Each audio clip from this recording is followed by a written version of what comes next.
G20 देशों के जो पीठासीन अधिकारी हैं, स्पीकर्स हैं, उनका सम्मेलन आपकी अध्यक्षता में हुआ और अब तक G20 के जितने सम्मेलन हुए उसमें ये ऐसा अवसर था कि दुनिया के सर्वाधिक देश आपके निमंत्रण पर भारत आए और बहुत ही उत्तम प्रकार के निर्णय उस समिट में हुए और उसने विश्व में भारत की लोकतंत्र की जो प्रतिष्ठा है उसको गौरव देने में बहुत बड़ा रोल अदा किया है। आदरणीय अध्यक्ष जी, ये हमारा भवन ये सिर्फ 4 दीवारें नहीं है। हमारा ये संसद 140 करोड़ देशवासियों की आशा का केंद्र है।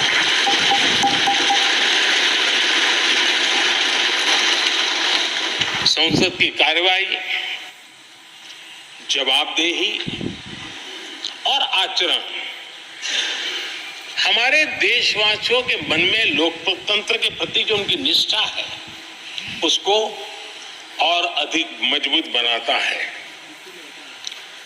आपके मार्गदर्शन में 17वीं लोकसभा उसकी प्रोडक्टिविटी 25 साल के हाईएस्ट लेवल पर 97% रही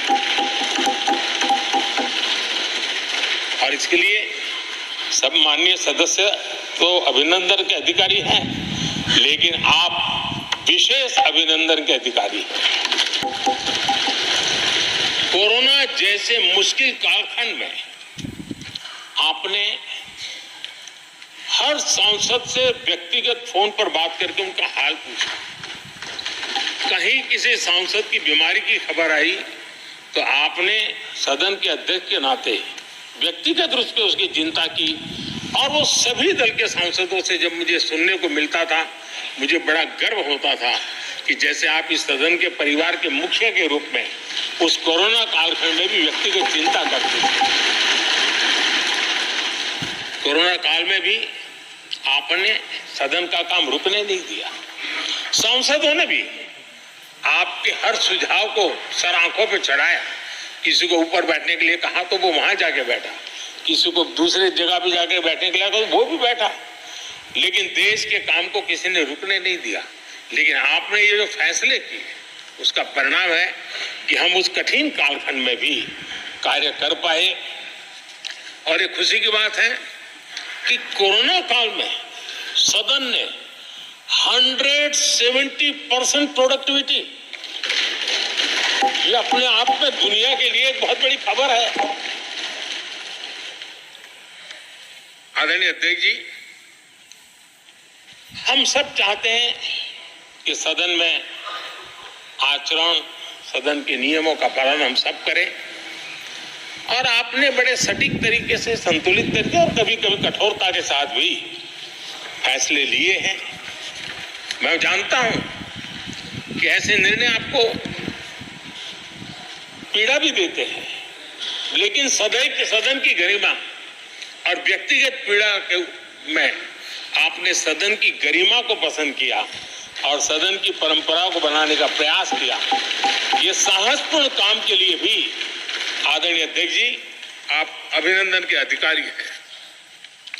मुझे विश्वास है आदरणीय अध्यक्ष जी आप तो सफल होने ही वाले हैं, लेकिन आपकी अध्यक्षता में यह 18वीं लोकसभा भी बहुत सफलतापूर्वक देश के नागरिकों के सपनों को पूर्ण करेगी।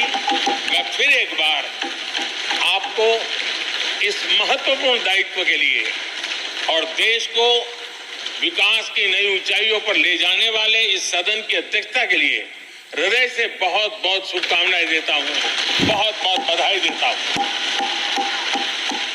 Shri Rahul Gandhi ji.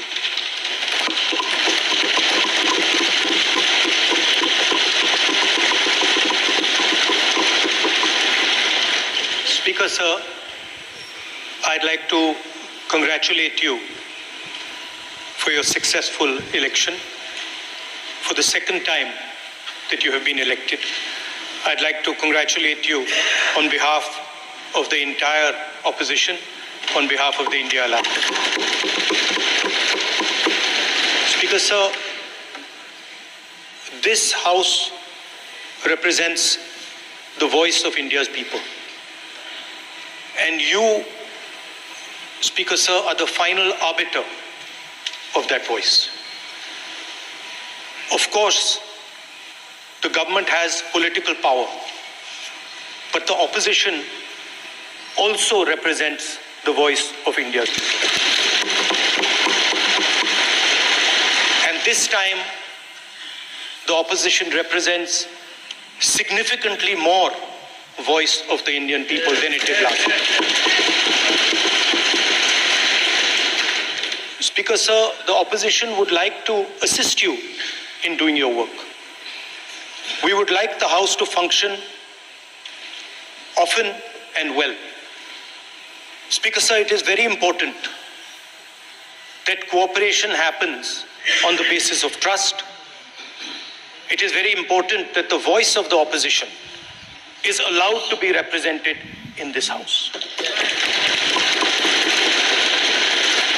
I am confident that you will allow us to represent our voice, allow us to speak, allow us to represent the voice of the people of India. Speaker, sir, the question is not how efficiently the House is run. The question is how much of India's voice is being allowed to be heard in this House. So the idea, Speaker, sir, that you can run the House efficiently by silencing the voice of the opposition is a non-democratic idea. And this election has shown that the people of India expect